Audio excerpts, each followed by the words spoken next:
Yes, welcome back. This is a crucial moment at the intersection of American political unity and federal aviation oversight. To understand what happened with the grounding of President Donald Trump's Boeing 757, we must look beyond the headlines and the inevitable political rhetoric. We must look at the mechanics of the campaign, the Federal Aviation Administration's stringent legal requirements, and the profound operational bottleneck that arises when a primary logistical asset of a campaign is disabled. This is not just an incident involving an aircraft. It is a case study of how the governing state interacts with high-risk political maneuvering and how systems react when compliance hurdles are encountered. The image of a presidential candidate's aircraft is one of the most enduring symbols in American politics. From Eisenhower's Collini incident to modern Air Force One and even the private fleets of wealthy candidates, the aircraft reflects power, reach, and inevitability. It is the mobile command center. When this asset is grounded, the silence on the runway can throw everything into disarray. The FAA's decision to ground Mr. Donald Trump's private jet, a Boeing 757-200, widely recognizable by its paint job, represents a procedural intervention of significant strategic importance. While the public sees it as a point of political tension, aviation experts view it as a regulatory system functioning exactly as designed, but with consequences that extend far beyond a simple maintenance record. We must begin with this from a proper, straightforward perspective. The FAA's grounding order is rarely a sudden dramatic event born out of hostility. It is almost always the culmination of a bureaucratic process involving inspections, paperwork discrepancies, or unmet airworthiness directives. In the aviation world, there is no such thing as mostly compliant. An aircraft is either airworthy according to its type certificate and maintenance schedule, or it is not. There is no gray area for a Boeing 757 regardless of who owns it. When the FAA orders an aircraft grounded or revokes its airworthiness certificate, it means that the technical data no longer supports the aircraft's safe operation. For President Trump's campaign, this is a logistical asset that by turning the fleet into an anchor halts movement in a race where time is the only non-renewable resource. To understand the seriousness of this, we must set aside the political names and look from the executive window. The Federal Aviation Administration is tasked with ensuring the security of the national airspace system. It has authority in this area. When inspectors approach an aircraft like a 757, which operates under complex regulatory sections, likely Section 91 for special operations, but given its size and carrying capacity, it could be said to push the boundaries toward Section 125. They look at a range of requirements. These range from engine cycle limits to the certification of internal modifications. If a VIP aircraft is customized, there must be supplementary type certificates or appropriate engineering information for every gold fixture, every seat change, every bay. An aircraft being grounded is usually due to a condition known as non-compliance. This means the aircraft no longer aligns with the documentation stating that it is physically safe. This can be as small as a missing logbook entry for a part replacement or as large as a delayed structural inspection. The distinction between unsafe and unairworthy is crucial here. An aircraft may be perfectly airworthy, but if the paperwork is inconsistent, it is legally unairworthy. The FAA doesn't gamble. If the records are missing, the aircraft remains grounded. In this particular case, the reported issues, which are being formally investigated and therefore legally asserted, indicate a discrepancy in maintenance tracking or compliance with the latest airworthiness directives. These directives are mandatory guidelines issued by the FAA to correct unsafe conditions on aircraft. Ignoring them is not an option, and correcting the paperwork retrospectively can be a slow legal process. Reports circulating regarding Mr. Trump's Boeing 757 point to a disagreement over maintenance intervals or the certification of specific modifications. In the high operational tempo of an election campaign, it's not unusual for maintenance work to be squeezed in. However, the FAA closely monitors high-profile aircraft. If inspectors find that necessary checks have been delayed beyond legal limits or that alterations have been made without proper FAA field approval, issuing a flight ban notice is a legal obligation. This is not at their discretion. An inspector cannot say it's election season, so we'll ignore this. That would be a dereliction of duty that could cost the inspector their license and the agency's credibility. We must also consider the unique nature of the Boeing 757. This isn't a small business jet. It's a commercial passenger aircraft airframe. The maintenance burden is heavy. It requires a dedicated team of mechanics and a robust tracking system. If the campaign aviation management team fails to keep up with regulatory requirements, the fault lies with the operational infrastructure, not the candidate themselves. But the ultimate consequence is the candidates? The FAA's concern is purely technical. Does the metal meet standards? If the answer is no, the engines won't work. Why is this so important for a modern campaign? To answer this, we need to analyze the role of private aviation in election logistics. A national campaign is essentially a city on the move. It requires the candidate, top staff, security team, press, and donors to move between multiple time zones in a single day. The runway to stage route is the heart of this ecosystem. A private jet, especially a 757, allows the candidate to hold a morning rally in North Carolina, a fundraising dinner in Florida, and an evening public meeting in Pennsylvania, all while conducting strategy meetings in a secure flying conference room. The aircraft also acts as a security expert. For a former president with Secret Service protection, the logistics of business travel are not even a consideration. And even chartering a private jet introduces variables. On their own plane, the candidate controls the passenger list, the cargo, and the timing. They can wait on the runway for a late donor. They can divert to a different airport at any time. They have secure communication capabilities on board. When you take away this advantage, you're not just taking away a trip. You're also removing the candidate's ability to control their own schedule. They go from being the baron of the timeline to being a passenger in a system they can't command. The immediate consequences for the campaign are serious and creating a chain reaction. We are already seeing reports of event cancellations and postponements. This stems from a disconnect between logistics and reality. Without the high capacity transport capability of the 757, the campaign will have to struggle to secure charter aircraft. This isn't as simple as finding a vehicle. The Secret Service must inspect the aircraft and crew. If the replacement aircraft's runway performance values differ, advanced teams will have to reorganize convoys to accommodate different airports. Press members, who are usually a revenue source for the campaign when they purchase seats on the aircraft, may have to travel separately, altering media dynamics. There's also the carrying capacity issue. The 757 is a large aircraft. It carries a significant amount of support staff and equipment. Switching to smaller Gulfstream or Citation aircraft means splitting the team. Key advisors might be on a different aircraft than the candidate, reducing face-to-face meeting and briefing time during travel. The campaign's integrated unit is physically exhausted. This leads to communication delays and operational fatigue. Employees spend more time on logistical coordination and less on strategy. In a game measured in centimeters, this loss of efficiency is a tangible disadvantage. Then we move on to political interaction and perception.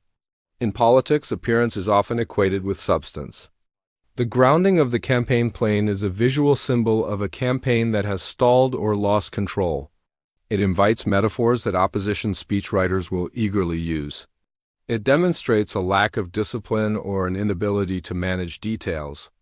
A dangerous narrative for someone seeking the highest executive office. If a candidate can't get their own plane compliant with federal laws, how can they manage federal bureaucracy? I ask you that question, folks. This perception creates resentment. The media narrative shifts from the candidate's message to the candidate's problems. Instead of talking about tax policy or foreign relations, reporters are asking about maintenance records and FAA inspections. It puts the campaign on the defensive. They have to explain the intricacies of aviation regulations. This issue is zero technical and impossible to turn into a catchy slogan. Every moment spent explaining why the plane was grounded means a moment, not spent attacking the opponent. Essentially, it gives the opposition a break, allowing them to steer the news cycle while Mr. Trump's team is stuck in the hangar. This is where we must consider the media analysis often offered by observers like George Will. While Will doesn't comment on the news at this particular hour, his frame of thought is perfectly applicable. A conservative institutionalist perspective would look at this situation and underscore the necessity of the rule of law and order. From this perspective, the grounding is a guarantee that state agencies, especially regulatory bodies responsible for public safety, are functioning fearlessly and impartially. From this perspective, the analytical response is that exemption from regulations is the antithesis of conservative governance.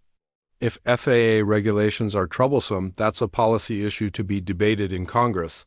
But as long as regulations exist, they must be obeyed, especially by those who aspire to lead the executive branch.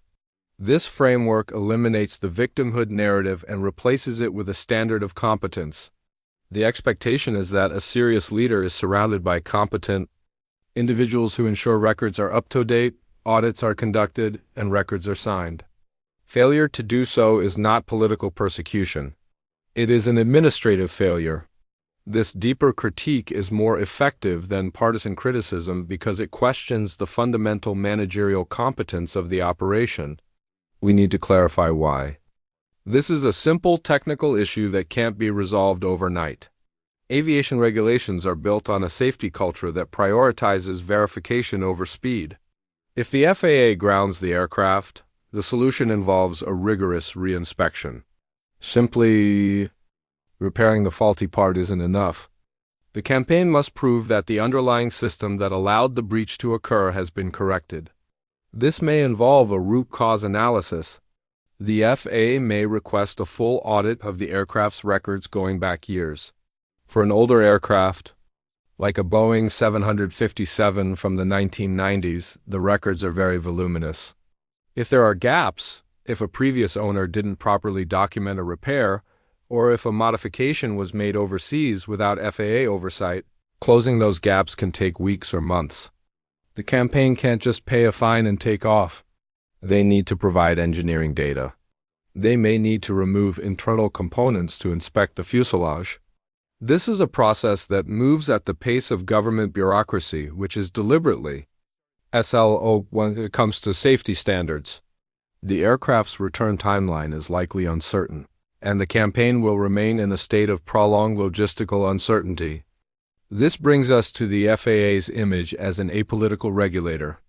In the current climate, accusations of arming the aircraft are inevitable. However, an in-depth analysis of the FAA's history shows this to be unlikely. The FAA is considered one of the most techno-influenced agencies in the federal government. Its mission is singular, aviation safety. Its workforce largely comprises pilots, mechanics, and engineers who speak the language of technical specifications, not political pollsters. Historically, the FAA has grounded airlines, suspended the licenses of renowned pilots, and fined large companies without regard for political consequences. Their immunity from political pressure is a key feature of the global aviation safety network. If the FAA were to appear to base its grounding decisions on who is on the ballot, international trust in U.S. aviation certification would collapse. The economic consequences would be catastrophic for Boeing and U.S. airlines. Therefore, there is a huge corporate incentive for the agency to conduct this business strictly according to the rules. The investigator who signed the flight grounding order is likely thinking about his pension and responsibilities, not his primary election. However, the reaction of the market and the donor class is where the political meets the financial. High profile. Donors are essentially investors in a political undertaking. They assess the risk. A campaign that can't manage its logistics is a risky investment. There's also the reputation contamination factor. In the past, when a candidate faced regulatory scrutiny, we've seen corporate partners and donors often pull back to assess their risks. If the grounding of the aircraft involves questions of financial irregularities related to the operation of the aircraft, for example, misuse of campaign funds for maintenance or personal travel, donors will be cautious. Donors don't want their money used for legal expenses or penalties. They want their money to yield results on election day. The uncertainty created by grounding the aircraft deters donors from spending. Donors may wait to see if this is a minor setback or the first step toward a larger collapse of the campaign's infrastructure. This hesitation could cause a campaign to run out of cash at the very moment it needs liquidity to arrange expensive charter flights to replace the grounded aircraft. Legal experts see the compliance pathway to a solution as quite challenging. The campaign's legal team is likely currently in discussions with FAA lawyers. They are negotiating the compliance pathway. This could involve a ferry permit, a special flight authorization that allows the aircraft to fly to a maintenance facility without passengers. But even obtaining a ferry permit requires an inspection and determination that the aircraft is safe for that particular flight. The legal risk here is that the FAA might discover the non-compliance was intentional. If there is evidence that the campaign knew the inspections were delayed and still flew, the matter escalates from administrative correction to enforcement action. This could mean substantial fines or, in extreme cases, suspension of the pilot's licenses. This puts the flight crew in a dire position, caught between their employer's need to fly and the federal government's power to end their careers, often. In such impasses, pilots refuse to fly until the FAA gives its approval, effectively grounding the candidate no matter how much the campaign manager yells on the phone. For political campaigns, broader implications matter. This event serves as a warning about reliance on private infrastructure. Modern campaigns often operate in the gray area of regulations, moving fast and breaking the rules. But aviation is an unforgiving environment for this philosophy. We may see future campaigns abandon outright ownership of aircraft and instead opt for a partial ownership or leasing model where regulatory compliance is delegated to a third party, such as NetJets or FlexJet. Owning equipment brings prestige, but it also brings responsibility. With outsourcing, a candidate can blame the leasing company when an aircraft malfunctions and protect themselves from logistical failure. Trump's vertical integration model. Owning the venues, owning the aircraft, owning the brand creates a single point of failure. When the aircraft malfunctions, it's his fault. This weakness is a strategic lesson that political consultants will study in the future. We must also distinguish between media narrative and regulatory reality. The media consumes this story as a drama, Trump's plane grounded. This fits a conflict narrative, but regulatory reality is boring, silent, and bureaucratic. This is the story of Form 337's airworthiness directives and main minimum equipment lists. The disconnect between headline speed and regulatory speed is frustrating. The public expects a resolution in the next news cycle. Either they'll fly or they'll be penalized. But the FAA process will drag on regardless of the news cycle. This discrepancy creates a void that misinformation will fill. We'll hear theories about deep state interference and counter-theories about flying death traps. The truth is probably mundane. A missed audit cycle, a document placed in the wrong folder, or an expired piece of paperwork. But in the overly tense atmosphere of the presidential election, the mundane becomes a weapon. The analyst's task is to constantly draw the audience back to the facts of the process. The system reacts to data, not personality. Looking ahead, the campaign faces a choice. They can either politicize the grounding of the aircraft, attack the FAA, and rally the base around the idea of oppression. This might raise money from small struggle-motivated donors, but it will likely negatively impact undecided voters in remote cities who value stability and adherence to rules. Or they can adopt George Will's approach, quietly adapt, resolve the issue, and demonstrate their ingenuity. The second path is more difficult. It requires humility. It requires admitting that a mistake was made in the management of the aircraft. For a brand built on an image of absolute success and infallibility, admitting a maintenance error is painful. It breaks the image. Therefore, the likely outcome is a hybrid, a public battle against bureaucracy and a frantic private effort to handle the paperwork. The operational strain cannot be overstated. Every day a 757 sits on the runway is a suboptimal campaign day. The candidate is tired. The staff is worn out. The security team is under stress. This physical attrition is escalating. In a race where a candidate's resilience is a key selling point, the loss of their flying habitat represents a physical blow. They're losing their sanctuary. Ultimately, the FAA grounding Donald Trump's plane is a major event that exposes the fragility of modern political campaigning. It reveals the tension between the need for speed and the imperative of safety. It dispels the air of invincibility and replaces it with the harsh reality of federal law. We are witnessing a test of corporate strength. The FAA maintains the line on safety standards and treats a former president just like any other operator flying a Boeing 757. It's impossible to predict the election outcome here, but the logistical result is clear. The campaign has hit a hard wall on compliance. How they handle this situation, whether with anger or submission, competence or chaos, will tell us a great deal about the internal health of the operation. For now, the world's most famous private jet is a 100-ton mass of aluminum and titanium resting heavily on the runway, awaiting a signature that cannot be taken by force, but must be earned. The system is working, and it has quietly, bureaucratically landed America's most powerful man. The engines won't run until the accounts are balanced. That's the nature of aviation.